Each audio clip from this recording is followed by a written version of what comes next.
जय हिंद प्यारे विद्यार्थियों, स्वागत है आपका आपके अपने एक ही लक्ष्य कॉम्पिटिशन एकेडमी में परिवार में।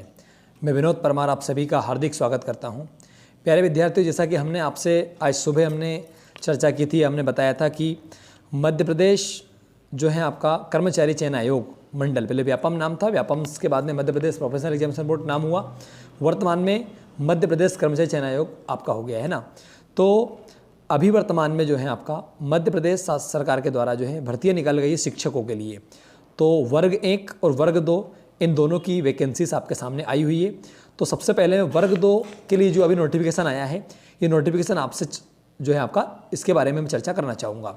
तो आप देखिएगा, जैसा कि दिया हुआ है, मध्य प्रदेश शासन स्कूल शिक्षा विभाग के अंतर्गत माध्यमिक शिक्षक, विषय शिक्षक है ना, विषय जो अलग अलग होते हैं हमारे, यानी कि आपके 7 विषय हैं। इसमें कितने विषय हैं? 7 है ना, जिन विषयों के ऊपर आपका विषय माध्यमिक शिक्षक, इसके अलावा खेल संगीत गायन वादन, और प्राथमिक शिक्षक में खेल संगीत गायन वादन नृत्य, मध्य प्रदेश शासन जनजाति कार्य वगैरह, इनके अंतर्गत आपका ठीक भर्तियाँ निकली हुई है ना। अब देखिएगा, ये जो आपका नोटिफिकेशन आया है, ये जो नोटिफिकेशन है ये पात्रता परीक्षा का नोटिफिकेशन है। कौन सा बताएं?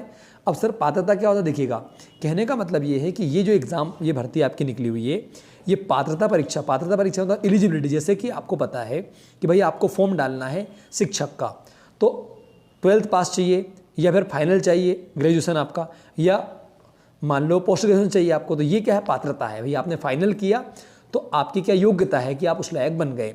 तो कहने का मतलब ये कि पहले क्या होता था, शिक्षक में आपका एक ही एग्ज़ाम होता था, भर्ती निकलती थी सीधी। तो एक तो कौन सी परीक्षा होती है आपकी? एक होती कौन सी? पात्रता, और एक होती कौन सी बताएं? चयन। तो चयन का मतलब ये होता है, चयन जो होता है, चयन में क्या रहता है? देखो, पात्रता कौन सी? पात्रता, और एक क्या बताएं आपका? चयन। चयन में क्या होता है? डायरेक्टली भाई भर्ती निकली, आपने एग्जाम दिया और आपका सिलेक्शन हो जाएगा। इसमें आपको स्कोर कार्ड मिलेगा। क्या मिलेगा? आपका स्कोर कार्ड। इसमें एक स्कोर कार्ड दे रखा है, जिसे आप इस परीक्षा को देंगे, ठीक। आपने मान लो वो स्कोर कार्ड जो दिया हुआ है 50%, 60% का, वो प्राप्त कर लिया, उतने अंक आपको आ गए। तो अब अगली बार जब भी शिक्षकों की भर्ती निकलेगी, है ना, जहाँ भी जितनी ज़रूरत पड़ेगी उसके अनुसार जो है सरकार भर्ती निकालेगी, और आप फॉर्म डालेंगे, है ना, मतलब फॉर्म आपका एक बार तो डल चुका है, उसके लिए आप आवेदन करेंगे वापस से, आपकी फिर मेंस एग्जाम होगी, उस एग्जाम को पास करने के बाद में आपकी नौकरी लगेगी। ठीक, ये केवल क्या है? एक स्कोर कार्ड है। जैसे आपको पता है कि सेंट्रल लेवल पे सीटेट एग्जाम होता है ना, वो सीटेट एग्जाम आपने दे दिया, आपका स्कोर आ गया, स्कोर आने के बाद में फिर आप जो मेंस उसका एग्जाम होता है, जब भी भर्ती निकलती है वो देना पड़ता है। तो ऐसे ही जो है मध्य प्रदेश में ये भर्ती निकाली। देखिए, पात्रता परीक्षा क्या दिया आपका? माध्यमिक शिक्षक, ये इस देखिए पात्रता, क्या लिखा शब्द आपका? लिखा क्लियरली क्या? पात्रता परीक्षा, ना कि चयन। तो चयन में तो क्या होता है, यदि मान लो इसका आप एग्जाम देते हैं, एग्जाम देंगे, तो चयन यदि यहाँ पे लिखा होता तो इस एग्जाम देने के बाद में जो मेरिट आती, मेरिट में आपका सिलेक्शन सीधा हो जाता। पर अभी क्या है, केवल आपको पात्रता हासिल करनी है। आई होप कि मेरी बात आपको समझ में आ गई होगी कि ये स्कोर कार्ड आपको मिलेगा इस एग्जाम के माध्यम से। उसके बाद फिर एक एग्जाम और होगा, है ना, वो विभाग करेगा तय। तो देखिएगा, इसमें ऑनलाइन आवेदन पत्र भरने की प्रारंभ तिथि है 30 जनवरी 2023, है ना, और जो लास्ट डेट है वो आपकी 13 फरवरी 2023 है, ठीक है ना। तो 30 जनवरी से इसका फॉर्म आपका डालना शुरू होगा। ठीक, ये आ गया 25 अप्रैल, देखिएगा क्लियर कर दिया उन्होंने कि 25 अप्रैल 2023 जो है आपका, इसको क्या होगा, आपका एग्जाम होने वाला है। तो आपकी परीक्षा कब होगी? 25 अप्रैल 2023 को, मतलब अप्रैल का महीना। मार्च में पटवारी का एग्जाम है, इसके बाद आपकी एग्जाम होने वाली है। क्लियर ना? चलिएगा, आप आगे देखते हैं। अब ये शुल्क वगैरह से तो कोई मैटर नहीं, क्योंकि आपको तैयारी करना था, आप जो है फॉर्म डालोगे ही सही, तो ये छोड़ दीजिए यहाँ पे ना शुल्क वगैरह का। आगे आते हैं हम लोग, सीधा अब आता है, ठीक है ना, सीधा आता है कि इसकी डेट, परीक्षा डेट क्या बताएं? 25 अप्रैल है ना, ये आपको ध्यान रखना है। देखिए, समय भी दे रखा आपका, प्रातः 7 से 8 बजे, और सेकंड जो है आपका वो ठीक 12 से 1, मतलब ये आपके दो अलग अलग इसमें समय दे रखा है। ठीक है, चलेगा, तो इससे छोड़िएगा। अब सीधे हम आते हैं मेन एग्जाम, मेन चीज़ आती है कि आखिरकार इस परीक्षा की तैयारी के लिए आपके पास योग्यता क्या चाहिए। तो आइए हम देखते हैं। देखिएगा, दिया है मध्य प्रदेश शासन, तो सबसे पहले ये दिया है, इसके बारे में कोड 1 में दिया हुआ है, इसके बारे में एक अलग अलग कोड दे रखे हैं कि मतलब पहले नंबर पे माध्यमिक शिक्षक विषय वाले उनके लिए पद दे रखे हैं, दूसरे में खेल वाला है, तीसरे में संगीत गायन के बारे में बात की गई है। तो आइए आगे देखिएगा, जैसा कि आप देखेंगे ये आपके सामने पेज है, इसको अपन देखते हैं। पद का विवरण, पद कौन सा है? माध्यमिक शिक्षक आप बनते हैं मिडिल स्कूल के अंदर। पद की श्रेणी क्या? तृतीय श्रेणी में आप आते हैं। अराजपत्रित अधिकारी आप होते हैं। आवेदन पत्र ये आपका हो जाएगा। परीक्षा केंद्र दे रखा है आपका, आप देखिएगा शैक्षणिक अर्हता यानी योग्यता। तो योग्यता क्या मांगी देखिएगा, तो योग्यता में आप देखिएगा सबसे पहले नंबर पे है किसी विषय में क्या स्नातक यानी कि आपका फाइनल होना चाहिए, ग्रेजुएशन आपका होना चाहिए। तथा प्रारंभिक शिक्षा में 2 वर्षीय डिप्लोमा अथवा उसके समकक्ष से आपका बीएड वगैरह या डीएलएड वगैरह होता रहा था वो आ जाएगा, ठीक है ना। या अथवा या तो ये होना चाहिए आपके पास में। दूसरी बात, संबंधित विषय में कम से कम 50 अंकों के साथ स्नातक की उपाधि 50% हो, या शिक्षा शास्त्र में 1 वर्षीय डिप्लोमा बीएड का 1 साल वाला बीएड भी आपका चल जाएगा, ये हो सकता है। लेकिन क्या आप जिस विषय में, मान लो आप सामाजिक विज्ञान से फॉर्म फिलअप करना चाहते हैं, तो सामाजिक विज्ञान से आप फॉलो करना चाह रहे हैं तो उसमें मतलब उसमें 50% आपकी होनी चाहिए कम से कम, है ना, कॉलेज में। और साथ में क्या 1 वर्ष का बीएड का आपका डिप्लोमा हो जाएगा, बीएड का, है ना। आगे हम बात करते हैं, तीसरा क्या दिया है, तीसरा दिया हुआ है आपका संबंधित विषय में कम से कम 45% अंकों के साथ स्नातक उपाधि एवं इस संबंध में समय समय पर जारी राष्ट्रीय अध्यापक शिक्षा परिषद जो होता है आपका मान्यता मानदंड क्रियाविधि विनियमों के अनुसार शिक्षा शास्त्र में स्नातक, वही बीएड आपके पास होना चाहिए, फाइनल आपका है, ये आ जाएगा। कम से कम 50% अंकों के साथ में हायर सेकेंडरी, वही 12th आपका, अथवा इसके समकक्ष तथा प्रारंभिक शिक्षा शास्त्र में 4 वर्ष का डिप्लोमा BLED जिसे अपन बोलते हैं, यदि आपने 12th से मान लो अप्लाई आप कर रहे हैं, ठीक है ना, ये आ जाएगा। क्लियर ना, चलेगा। आगे हम बढ़ते हैं, तो आगे देखिए अब अगला क्या है, संबंधित विषय में कम से कम 50% अंकों के साथ स्नातक उपाधि था 1 वर्षीय डिप्लोमा जाएगा आपका। अब देखो इसमें क्या दे रखा है, तो ये आपको समझ में आ गया होगा कि आखिरकार योग्यता में क्या मांगा गया है, ठीक है ना। तो आप समझ गए, देखिएगा कि या तो ग्रेजुएशन आपके पास में हो पहली कंडीशन, साथ में 2 वर्ष का डिप्लोमा हो, ठीक है ना, जो शिक्षा के क्षेत्र में होता है आपका DLED होता है ना, बीएड होता है ना। संबंधित विषय में मान लो 12वीं भी चल जाएगा, 12वीं के साथ जैसे किसी विषय में 50% स्नातक है आपका और साथ में शिक्षा शास्त्र में 1 वर्षीय डिप्लोमा आपका चल जाएगा। 12वीं होगा तो 12वीं भी आपका चल जाएगा, लेकिन साथ में क्या शिक्षा शास्त्र में 4 साल वाला डिप्लोमा चाहिए आपको, बताओ BLED चाहिए आपको, है ना, दिया जाएगा। तो ये आपको दे रखा है। साथ में क्या दिया, आरक्षित वर्ग जैसे SC ST पिछड़ा वर्ग दिव्यांग व्यक्तियों के लिए जो है आपका 5% तक की छूट दे रही है। अहर्तकारी अंक, अब शब्द क्या दिया, मतलब जब आप इस परीक्षा को देंगे तो इस परीक्षा को पास करने के लिए उन्होंने मतलब इसका पासिंग एक कट ऑफ क्या होना चाहिए वो दिया, अहर्ती अंक होते हैं, तो उसमें ये दिया हुआ है कि 5% तक की छूट मिलेगी SC को, ST को, OBC को या दिव्यांग वगैरह इनको मिलेगी। तो आप देखेंगे यहाँ पे, देखिए क्या दिया हुआ है आपके सामने, ये आप देखो, अपन आगे देखते हैं इसमें। देखिएगा क्या दिया है, इसमें दिया है पद नाम माध्यमिक शिक्षक अनुसूचित जाति यदि 50%, मतलब कि इन लोगों को कितने चाहिए बताएं, जब आप परीक्षा देंगे तो 50 परीक्षा में मान लो 150 नंबर का आपका पेपर हुआ, तो 150 का पेपर हुआ तो आपको 75 नंबर कम से कम लाने रहेंगे, ठीक, ये पास के लिए, पासिंग होने के लिए। क्लियर ना, इसमें आप पास माने जाएंगे, वरना आप आउट हो जाएंगे इससे ना, ठीक। यदि अन्य की सामान्य वर्ग या अन्य की बात हम करें तो उनको कितना चाहिए, 60%। बात समझ में आपको आ गई होगी कि SC ST OBC दिव्यांगजन या आर्थिक रूप से कमजोर EWS आते हैं, इनको 50% नंबर कम से कम लेके आना रहेगा परीक्षा में। 150 का पेपर होगा वैसे भी इसका, 75 नंबर, ठीक। और सामान्य वर्ग की हम बात करें तो इसमें जो है आपका 60% आपको लेकर आने रहेंगे ना, ये आ जाएगा आपका।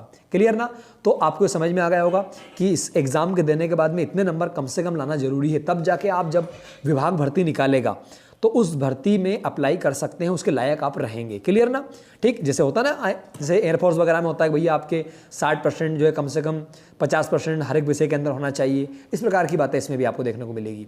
आइए आगे बढ़ते हैं। अब देखो दिया अनुसूचित जाति जनजाति अन्य पिछड़ा वर्ग के अभ्यर्थी जो मध्य प्रदेश के मूल निवासी हो, केवल उन्हें न्यूनतम 50% अंक का लाभ मिलेगा। किनको मिलेगा, MP के लोगों को, जब उनके पास मध्य प्रदेश सक्षम अधिकारी द्वारा दिया है। यदि अन्य राज्य के हैं तो उनको 60% ही नंबर कम से कम पासिंग के लिए चाहिए, मतलब दूसरे राज्य के लोग भी इसमें फॉर्म डाल सकते हैं, पर उनके लिए क्या है कंडीशन कि उनको 60% अंक कम से कम लेकर आना रहेगा, ठीक है ना। दिव्यांग जन के 50% आपका दे रखा है, चलेगा। फिर क्या दिया है आपका, शिक्षक पात्रता परीक्षा में अहर्कारी अंक प्राप्त करने मात्र से नियुक्ति हेतु कोई दावा नहीं कह सकता है। देखो बात लाइन आ गई, ये लाइन वेरी वेरी इंपॉर्टेंट है। देखो क्या कहा आपका, इस परीक्षा को देने के बाद आपके नंबर मान लो कितने आ गए, मान लो आपने 150 का पेपर दिया और आपके नंबर सपोज करें 90 आ गए, तो आप ये नहीं कह सकते आपकी नौकरी लग गई। नौकरी लगेगी ये तो क्या है, केवल स्कोर कार्ड है, जब विभाग भर्ती निकालेगा उस एग्जाम को निकालेंगे उसके बाद आपकी नौकरी लगेगी। क्लियर ना, इसमें नौकरी नहीं लग रही है। क्लियर ना, ये आपको ध्यान रखना है। तो क्या बोला, शिक्षक पात्रता परीक्षा में अहर्कारी अंक प्राप्त करने मात्र से नियुक्ति का कोई दावा नहीं किया सकेगा। स्कूल शिक्षा विभाग द्वारा निर्धारित नियुक्ति की अन्य समस्त शर्तें आपको माननी पड़ेगी ना, इसके बाद ही की जाएगी। अब देखिएगा आगे। अब एक बात और देख लीजिए आप बहुत अच्छी सी, शिक्षक पात्रता परीक्षा की वैधता आजीवन रहेगी, मतलब आपने इस एग्जाम को दे दिया तो लाइफ टाइम के लिए कार्ड आपका, ऐसा नहीं कि आपको दूसरी बार मान लो भर्ती निकली, सपोज करें अभी आप 80 नंबर या 75 नंबर लेकर आ गए, मान लो आप OBC में हैं और आप कितने 75 नंबर लेकर आ गए, तो अब अगली बार मान लो, ठीक, फिर मेंस एग्जाम हुआ है ना, मान लो अभी इसका मेंस एग्जाम अभी आपने परीक्षा दी, इस परीक्षा देने के बाद में मान लो भर्ती निकली, एक एग्जाम और होगा, मान लो आप उस एग्जाम में सिलेक्ट नहीं हो पाए, ठीक, फिर 1-2 साल बाद मान लो भर्ती निकली, तो आपको ये वाला एग्जाम वापस नहीं देना पड़ेगा, ठीक है ना, आपको केवल मेंस एग्जाम ही देना पड़ेगा। साथ में एक बात और क्या दी, शिक्षक पात्रता परीक्षा की वैधता आजीवन रहेगी। वर्ष 2018 में आप सब जानते कमलनाथ जी की सरकार आई थी, उसके बाद यदि आपने ये परीक्षा दी है, ठीक है ना, ये परीक्षा दी है, तो आपको अभी फॉर्म डालने की आवश्यकता नहीं। जिन लोगों ने 2018 के बाद जो परीक्षा दी है, उस परीक्षा में उनका नंबर ऑलरेडी है उनके पास में, तो नंबर ऑलरेडी है तो उन्हें डबल से फॉर्म डालने की जरूरत नहीं पड़ेगी। इस बात को आप ध्यान रखिए। क्या लिखा, वर्ष 2018 एवं इसके बाद आयोजित शिक्षक पात्रता परीक्षा के लिए आजीवन वैधता लागू होगी, ये तो लिखा है आपका। के बाद में क्या बताएं, पुनः पात्रता परीक्षा में सम्मिलित होने की आवश्यकता नहीं है। क्लियर ना, ये आपको ध्यान रखना है। आगे हम देखते हैं। अच्छा, एक बात और है, इसमें जो फॉर्म देखिएगा, शिक्षकों के रिक्त पदों पर नियुक्ति हेतु विभाग द्वारा विज्ञापन जारी कर शिक्षक चयन परीक्षा आयोजित की जाएगी। समझ गए आप बात को, ये स्कोर कार्ड मिल गया। इसके बाद में मान लो विद्यालयों में कितने पद रिक्त हैं, अभी मतलब आप ये नहीं कह सकते हैं कि 6000 पद है कि 12000 पद है कि 15000 पद है, ये निर्भर करेगा उस समय में कितने पद खाली होते हैं। क्लियर ना, जैसे अभी आप ये परीक्षा दे देंगे, स्कोर कार्ड आपको मिल जाएगा। 2023 में सपोज करें कि 10,000 की आवश्यकता बड़ी पदों की, 10,000 पद पर भर्ती निकाल देंगे, आप एग्जाम देंगे, सिलेक्ट होकर के आप शिक्षक बन जाएंगे। क्लियर ना। अगला क्या दिया, शिक्षक पात्रता परीक्षा में भाग लेने वाले आवेदक पात्रता के लिए भाग लेंगे आप लोग, अभी वर्तमान में फॉर्म डालेंगे, निर्धारित शैक्षणिक व्यवसायिक योग्यता अर्जित करने के अंतिम वर्ष है। मान लो कि अभी आपका बीएड चल रहा है और आपका आखिरी वर्ष है, लास्ट ईयर है, तो लास्ट ईयर है तो आप बिल्कुल फॉर्म डाल सकते हो। क्लियर ना, आपका डीएलएड हो, जो भी है डिग्री आपके पास में, सर्टिफिकेट, उनका लास्ट ईयर चल रहा है। ऐसा नहीं कि फर्स्ट ईयर में आप आए, मान लो ये आपका फर्स्ट ईयर चल रहा है तो फर्स्ट ईयर में नहीं, लास्ट ईयर के यदि आपके पास में हो तो उसमें आप इसके लिए फॉर्म डाल सकते हो। क्या दिया हुआ है, अंतिम वर्ष में है वे भी पात्रता परीक्षा में बैठने हैं तो मान्य होंगे। क्लियर ना। अच्छा, एक बात और है, आप जैसे मान लो डीएलएड या डीएड या बीएड कर रहे हैं, तो आपकी बीएड या डीएड जिस दिन, ऐसे ये परीक्षा तो हो गई आपकी, मान लो अभी ये परीक्षा हो जाएगी आपकी अप्रैल में। अब अप्रैल के बाद सपोज करें जुलाई में आप सरकार ने भर्ती निकाल दी, चयन परीक्षा निकाल दी। क्या निकाल दी, चयन, कि भाई अब फाइनली हम क्या है कि मतलब भर्ती कर रहे हैं, और मान लो जुलाई तक आपका डीएड या बीएड कंप्लीट नहीं हुआ तो आप मेन एग्जाम में नहीं दे सकते एग्जाम। समझ रहे आप बात को, तब तक मतलब आपका डीएड बीएड जो भी आप कर रहे हो वो कंप्लीट होना चाहिए। जो डिप्लोमा आपका मांगा गया है वो आप मतलब जिस दिन ये वापस से फॉर्म फिलअप होगा आपका, ठीक, आदेश आएगा सरकार का, तो जिस दिन से वो आपका आदेश आएगा उस तारीख से पहले आपका डीएड बीएड कंप्लीट हो जाना चाहिए। क्या दिया हुआ देखिएगा, देखो, शैक्षणिक योग्यता संबंधी अर्हता अर्जन के संदर्भ तिथि नियुक्ति के लिए विभाग द्वारा जारी किए गए जाने वाले शिक्षक चयन परीक्षा, कौन सा बताएं, चयन, क्या शब्द दिया आपका, चयन परीक्षा के विज्ञापन की तिथि होगी। समझ रहे हैं आप, मतलब जिस दिन चयन परीक्षा का विज्ञापन आएगा इस परीक्षा के देने के बाद में, ठीक, उस दिन तक आपका डीएड बीएड कंप्लीट हो जाना चाहिए, वरना आप उस एग्जाम को नहीं दे पाएंगे। इस बात को बिल्कुल आप विशेष कर ध्यान रखिएगा। क्लियर ना। देखो क्या दिया है, अर्थात उस तिथि को अभ्यर्थी द्वारा परीक्षा अंक सूची उपाधि धारित किया जाना अनिवार्य। मतलब जिस दिन भी चयन परीक्षा का आपका मतलब विज्ञापन आएगा, है ना, जैसे अभी ये जो आपका आया है वर्तमान में नोटिफिकेशन, ऐसा नोटिफिकेशन आएगा चयन का, तो जैसे ये आया 27 तारीख को मान लो, तो 27 तारीख के दिन से पहले मतलब अभी तक जो फॉर्म डलेगा उस डेट से पहले आपका डीएड बीएड आपके कंप्लीट हो जाना चाहिए। नहीं हुआ तो दिक्कत आएगी आपको, ठीक है ना। तो आई होप कि आपको समझ में आ गया होगा, ठीक है ना। बढ़िया बन, आगे देखते हैं हम लोग। तो ये चीज़, अब देखिए उम्र की बात करिए, उम्र का दिया है कि 1 जनवरी 2023 को 21 वर्ष की आयु पूर्ण करना होगी। मतलब कि उम्र कितनी मांगी है, कम से कम 21 वर्ष आपकी होनी चाहिए। क्लियर, 18 वर्ष से कम नहीं चलेगा, ठीक है ना। चलिए आगे बढ़ते हैं हम लोग आगे। फिर चलिए मेन बात कर लेते हैं अपन किसकी, हम बात कर लेते हैं इसमें जो मेन सैलरी की बात भैया है ना, पैसे की बात कर लेते हैं। तो माध्यमिक शिक्षक में जो पैसा है आपका सैलरी है भैया 32,800 रुपये, महंगाई भत्ते भी आपको मिलेंगे, है ना। बहुत बढ़िया, मतलब ये कब की बात है, चयन के होने के बाद की बात है ना। चलेगा, ये तो ही पात्रता परीक्षा आप दे रहे हैं। अब आगे बात करते हैं हम लोग इसमें, सीधे आते हैं। देखिए तो आपको समझ में आ गया होगा, योग्यता समझ में आ गई आपको, ठीक, आवेदन कब से होगा ये आप समझ में आ गया होगा, ठीक है ना। वो क्या कंडीशन से डीएड बीएड की है इनकी, ये समझ में आ गया होगा। चलेगा आगे देखते हैं, हम सीधे आते हैं परीक्षा पर। देखिएगा इस बार की परीक्षा में क्या, देखिए सभी प्रश्न अनिवार्य होंगे, सारे प्रश्न आप अनिवार्य रूप से होंगे, है ना। पात्रता परीक्षा हेतु 150 अंकों का एक प्रश्न पत्र होगा। समय होगा 2 घंटे 30 मिनट। कितनी बताएं, तो 2 घंटे 30 मिनट का समय इसके अंदर आपका रहेगा, ठीक है ना। एक बात और विशेष जो इसमें जुड़ी हुई है वो ये है, सभी प्रश्न जो हैं आपके, देखिए इस बार पहली बार ऐसा हो रहा है कि मध्य प्रदेश में व्यापम के माध्यम से जो एग्जाम ली जा रही है, इस एग्जाम में माइनस मार्किंग हो रहा है। मतलब 0.25 माइनस मार्किंग है 1/4, ठीक है ना। मतलब 4 जो, अब इसका मतलब क्या हुआ, देखिए इसका मतलब ये हुआ, सपोज करें कि मान लो अपन 100 नंबर का पेपर है, कितने का 100 नंबर का पेपर है, आपने 100 नंबर में से मान लो कि 80 प्रश्न आपने किए, कितने किए 80 किए, 80 में से आपने क्या किया 70 किए सही, 70 क्या किए सही, और आपने क्या किया 10 कर दिए गलत कर दिए। तो देखना आप 100 नंबर का पेपर था, 80 जो है आपने अटेम्प्ट किए क्वेश्चन, मतलब 20 छोड़ दिए, 70 आपके सही हैं और 10 आपके गलत है। तो जो 10 है ना, इस 10 का 1/4 क्या बताएं, देखो 10 नंबर है तो गए जो है, 1/4 का मतलब क्या, 4 दून 8, मतलब 2.5 नंबर 2.5, यानी कि 10 का 4 यानी कि 2.5 नंबर आपके 70 में से क्या हो जाएंगे, माइनस हो जाएंगे। तो नंबर कितने बचेंगे आपके, ये हो जाएंगे 67.5 नंबर। समझ में आया आप? कहने का माइनस मार्किंग का मतलब ये होता है कि आपने जो क्वेश्चन गलत किए हैं ना, उस गलत का 1/4, ठीक है ना, जो अपन निकालेंगे वो आपने जो सही किए उसमें से माइनस होगा। क्लियर ना? तो माइनस मार्किंग पहली बार होने जा रहा है, हालांकि सीटेट में ऑलरेडी होता है, सेंट्रल लेवल की जो एग्जाम होती है उसके अंदर, लेकिन इस बार किस में हो रहा है, इस बार ही हो रहा है किसमें, मध्य प्रदेश में। क्लियर ना? अब चलेगा, अब आता जाते हैं हम, है ना, सही प्रश्न कैसे बहुविकल्पी होंगे, वही MCQs होंगे आपके, 4 ऑप्शन में होंगे। चलेगा, अब प्रश्न पत्र के 2 भाग होंगे, भाग आ और भाग बा। भाग आ सभी के लिए अनिवार्य होगा, मतलब भाग आ जो दिया ना आपका ऊपर, ये हर एक विद्यार्थी को करना। देखिए पहले क्या होता था कि केवल 150 नंबर का पेपर था, अलग अलग 30 नंबर का बाल विकास, 30 नंबर का हिंदी संस्कृति आ जाता था। अब वर्ग 1 जैसा पैटर्न कर दिया वर्ग 2 का। वर्ग 1 में भी सेम यही होता है कि आपको पहले 30 नंबर का पेपर आपका होगा। ये 30 नंबर का पेपर जो है ना, पहले अभाग आपका, इसमें हिंदी आएगी 8 नंबर, कितने की, 8 नंबर की, अंग्रेजी आएगी आपकी 5 नंबर की, सामान्य ज्ञान जीके, अब देखो जीके में सारा दे दिया उसने, जीके है, रीजनिंग, मैथ सब मिला के 7 नंबर आएगा आपका, और शिक्षा शास्त्र जो आपका 10 नंबर का आएगा। मतलब 30 नंबर सभी विद्यार्थियों को ये लेकर आना है। तो एक एक नंबर किसी भी एग्जाम में इंपॉर्टेंट होता है। क्लियर ना? चलेगा, तो एक तो आपका ये हो गया। सेकंड हम बात करें भाग बा, तो भाग बा का पेपर जो होगा वो 120 नंबर का होगा। अब देखो इसमें 7 विषय हैं, ठीक, या तो कोई हिंदी भाषा से करेगा, किससे करेगा, हिंदी भाषा से, या कोई अंग्रेजी से, कोई संस्कृत से, हिंदी है आपका, है ना, हिंदी के अलावा अंग्रेजी है, संस्कृत है, उर्दू है, गणित है, विज्ञान, सामाजिक विज्ञान, है ना। तो देखिएगा हमारे यहाँ पे सामाजिक विज्ञान, विज्ञान, है ना, ये गणित, तीनों ही क्लासेस वर्तमान में चल रही है। केवल हिंदी और अंग्रेजी भी चल रही है, हिंदी की क्लास अभी नहीं चल रही है हमारी, ठीक है ना, लेकिन वो भी हम शुरू करेंगे आगे।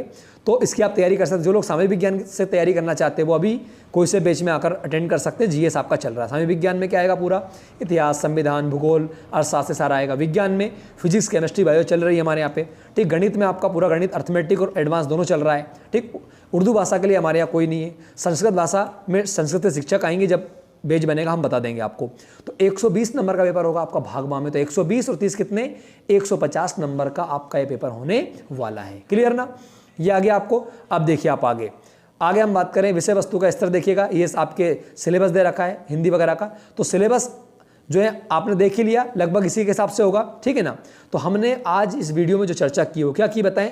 सबसे पहले नंबर पे हमने चर्चा की फॉर्म कब से फिलअप होंगे। सेकंड बात हमने की है कि आखिरकार उसमें योग्यताएं क्या होगी, और तीसरी बात की हमने सिलेबस के ऊपर, ठीक है ना। तो आपको तीनों चीज़ों का विशेषकर ध्यान रखना है, ठीक है ना। जिनका D.Ed B.Ed आपका, अच्छा इसमें का असर क्या मांगा जा रहा है आपका, B.Ed मांगा जा रहा है। B.Ed जो है आपका 1 वर्ष का, ठीक है ना, या 2 वर्ष का भी कंडीशन आपने देख ही ली ऑलरेडी ऊपर, ठीक है ना। तो आई होप कि आपको समझ में आ गया होगा। यदि इसमें भी कोई डाउट है, ठीक है ना, तो आप बिल्कुल एक ही लक्ष्य एकेडमी में यहाँ पर आकर के मुझसे चर्चा कर सकते हैं, ठीक है ना। मैं सुबह 8 बजे से लेकर रात को 9 बजे तक यहाँ पर रहता हूँ, या आप यहाँ पर नंबर आपको मिल जाएंगे, उस पर आप संपर्क कर सकते हैं, ठीक है ना। और आप इसमें जानकारी पूरी उठा सकते हैं, ठीक है, ताकि आप प्रॉपर सही जानकारी से फॉर्म डालें, ताकि आगे गलती ना हो, ठीक है ना। तो ये परीक्षा कैसी है, पात्रता परीक्षा। समझ गए आप बात को। ये सीधी भर्ती नहीं है। भर्ती होती तो ऐसा आता कि 8000 पदों पर भर्ती हो रही है। इस परीक्षा के बाद भर्ती के लिए जो है आपका अलग से निकलेगी, वो एक अलग कंडीशन होगी, ठीक है ना। तो धन्यवाद, जय हिंद, जय श्री राम।